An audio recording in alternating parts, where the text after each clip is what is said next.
Hello friends, my name is Zia Askari, and as part of ET Healthcare launch, we are with Mr. Milan Rao, who is the President and CEO of GE Healthcare South Asia and Managing Director of Wipro GE Healthcare.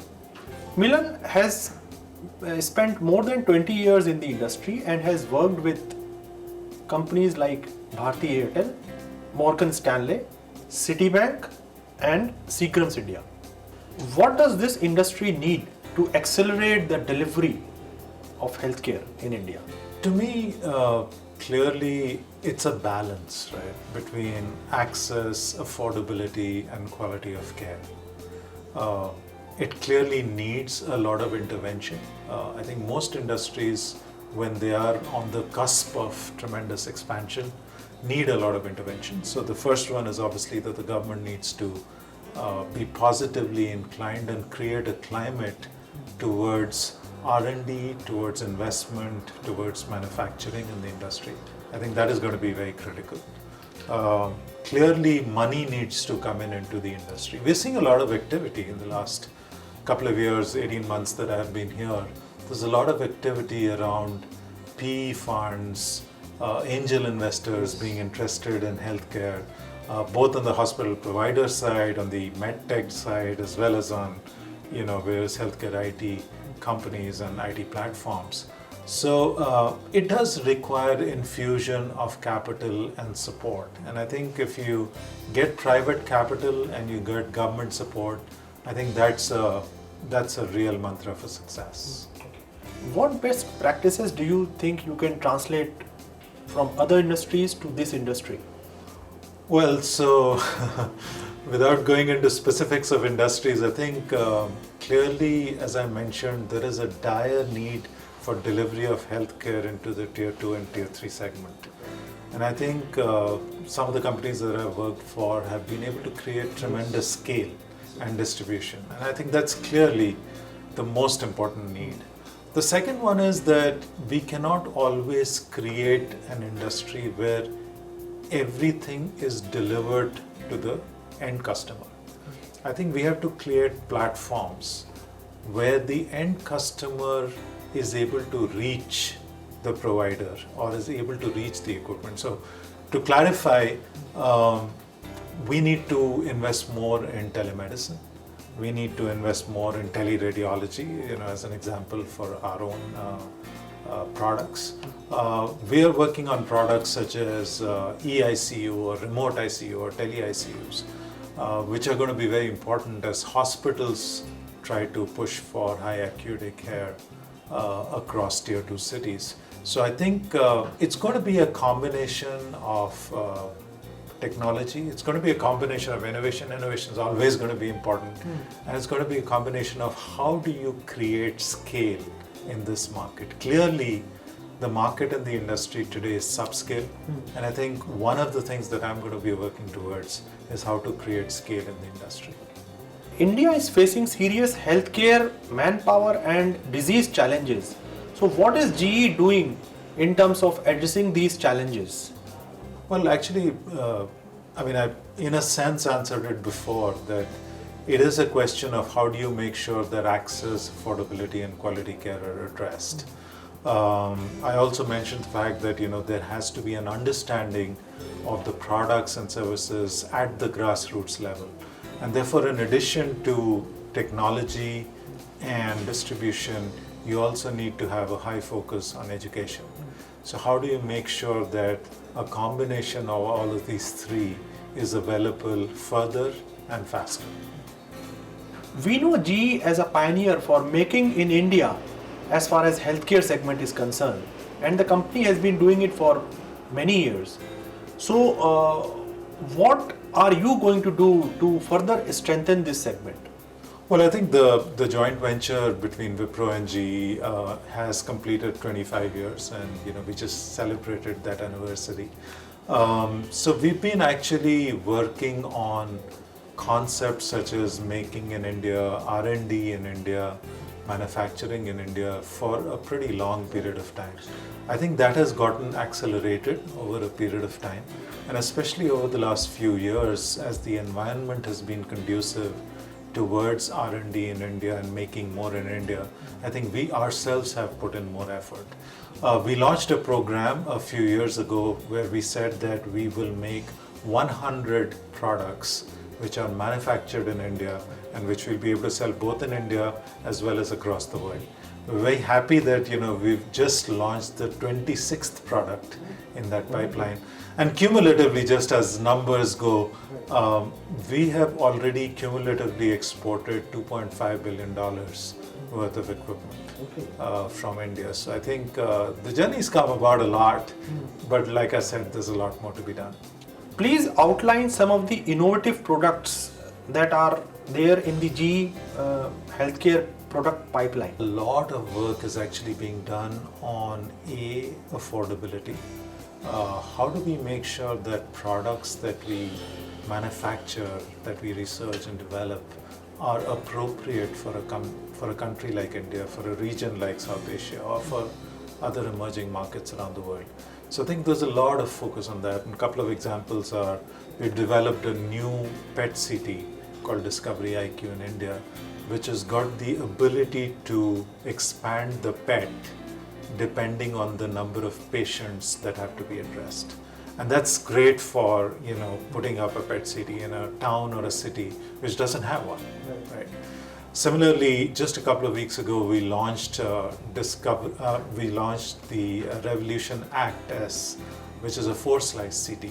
Now, 4-slice CT with a very high resolution and great technology at a very affordable price will actually provide a fillip towards CT scans across.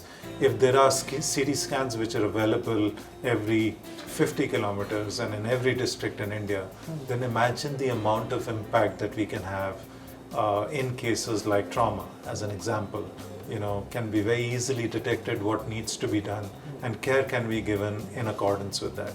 So clearly focused on affordability as one of the criteria, and a part of affordability therefore is always disruptive innovation. How do we look at not just innovation, but it has to be disruptive, because it has to be relevant. Angles and different angles. Absolutely. So it has to be relevant for markets such as ours, and I think that's an area that we've focused a lot upon, and we'll continue to do that. Is making disruptive technologies enough to accelerate healthcare in India? Well, that's a great question. Not really.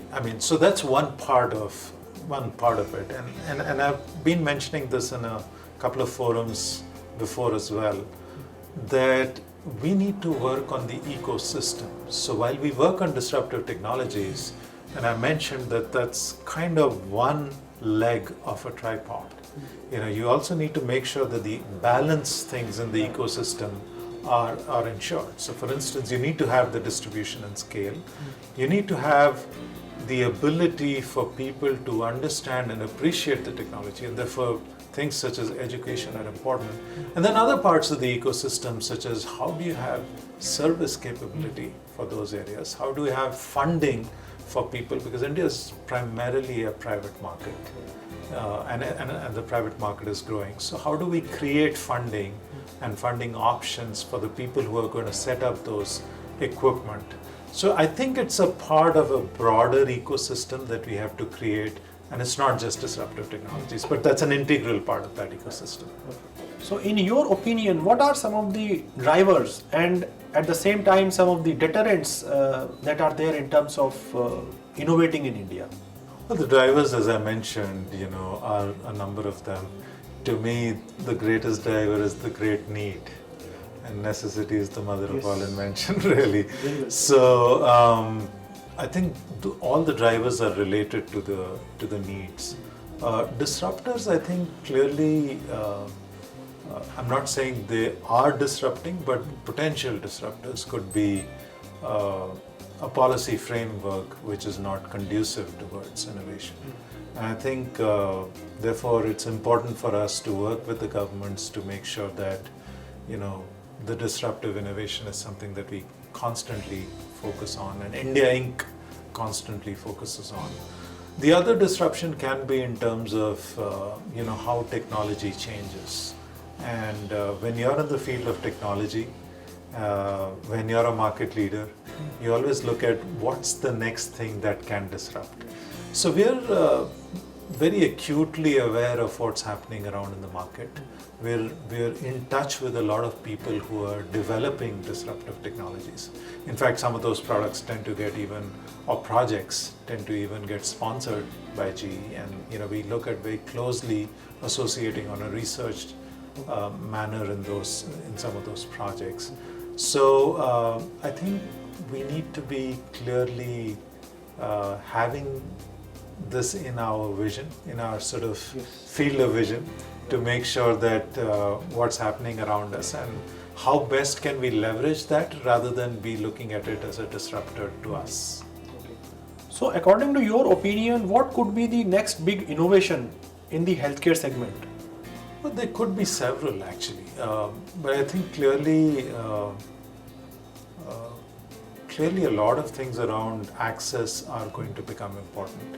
So for instance, I talked briefly about telemedicine, teleradiology and all. I think the advent of the mobile and the digital era is going to have an impact on delivery of medical services. So digital health, mobile health, I think are going to be very important. Monitoring of patients is going to become more and more important. I think that is where IoT will play. Absolutely, that as well as home care, for instance. So there is only a certain amount that you can build for patients to come to, but once the patients go back, how do you monitor them? How do you make sure that follow-ups are happening right? And I think that's an area of huge potential for there to be new innovation. Recently, you have announced an initiative to skill healthcare professionals. Tell us more about the initiative. What is this initiative all about? Well, I think that's a huge part of it. I mentioned that education and skilling are going to be very, very key towards expansion of the market in India. And I think we tend to look at skilling in two parts. The first part is that there is a dire shortage of technicians to run the equipment that we manufacture and what some of the other compatriots in the industry manufacture. So how do we make sure that we create skills? So I think the first part is on creation of skills. Could be for technicians, could also be for doctors to have skills regarding reading of diagnostic images and so on and so forth. And the second part is of upgradation of skills, because many doctors have studied some parts of what has happened. And the way technology is changing and the disruptions which are happening in technology, doctors need to be in sync with what is happening. Technicians need to be in sync with what is happening. And therefore, a constant approach towards upgradation of skills is very critical. So we're looking at the entire array. We're looking at radiologists getting better and higher end radiology skilling. We're looking at doctors getting skilling towards understanding radiology better. We're looking at creation of technicians from +2 levels, which is very important. And we believe that we have a shortage of maybe 1.5 to 2 million technicians in the next 5 years. So what we've announced is a partnership with a number of institutions, and I think that's a model that is going to go forward. And we have the intent of skilling up to 100,000 healthcare professionals over the next 5 years. So that's our vision. And I think that's going to be very integral, because as we develop more and more markets, as we develop more and more products, skilling is going to become critical. According to your opinion, what are the 3 essential requirements for GE Healthcare to be successful in a country like India? I think clearly focus on customers. I mean, customers determine our success is the first GE belief. And unless we are customer centric, we'll never be successful in healthcare or in any other business. The second one is innovation.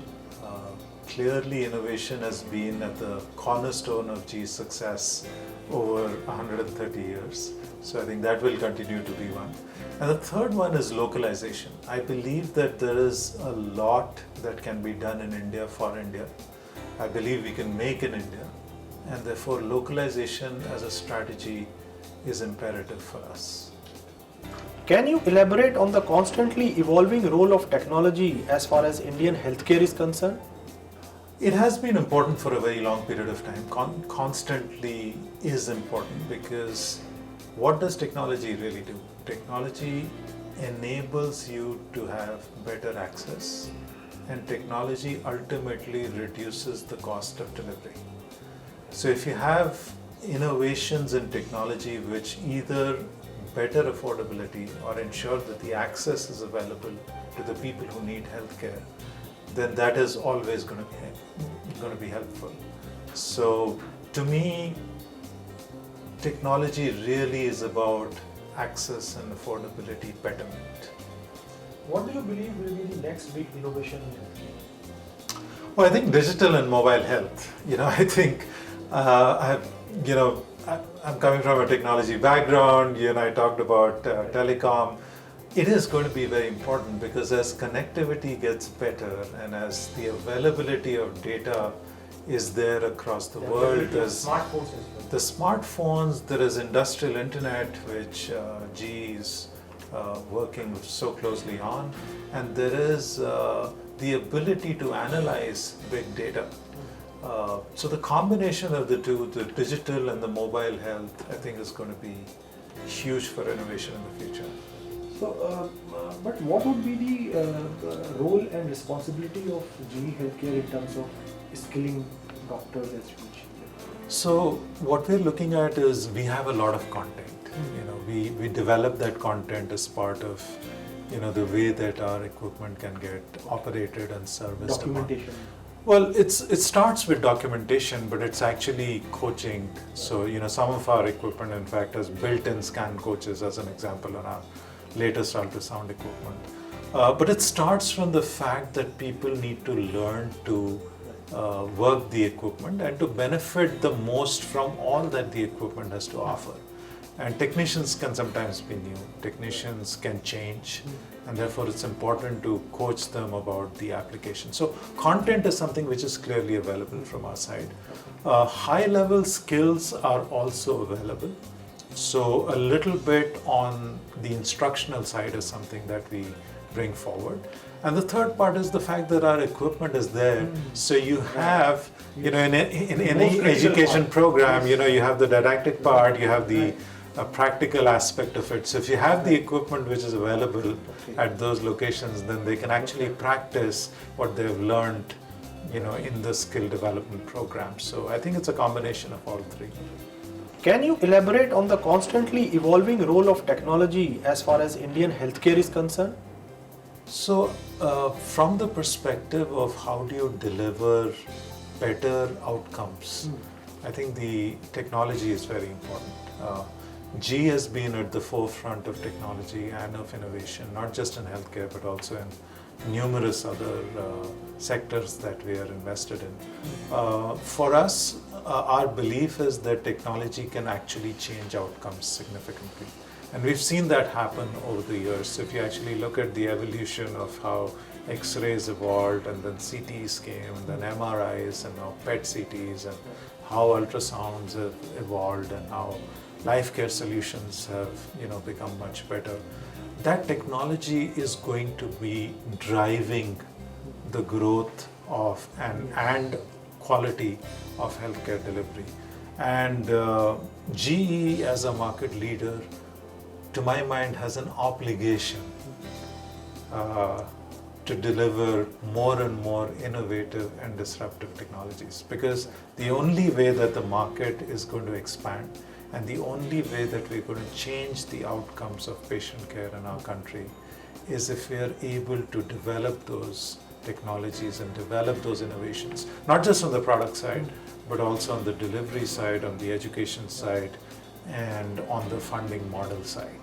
And I think what we're going to do and we're going to focus on is work on the development of the ecosystem for healthcare delivery. And that really is, how we feel that we'll continue our market leadership. So all the best from our team. Thank you so much. Thank you so much. Looking forward to it.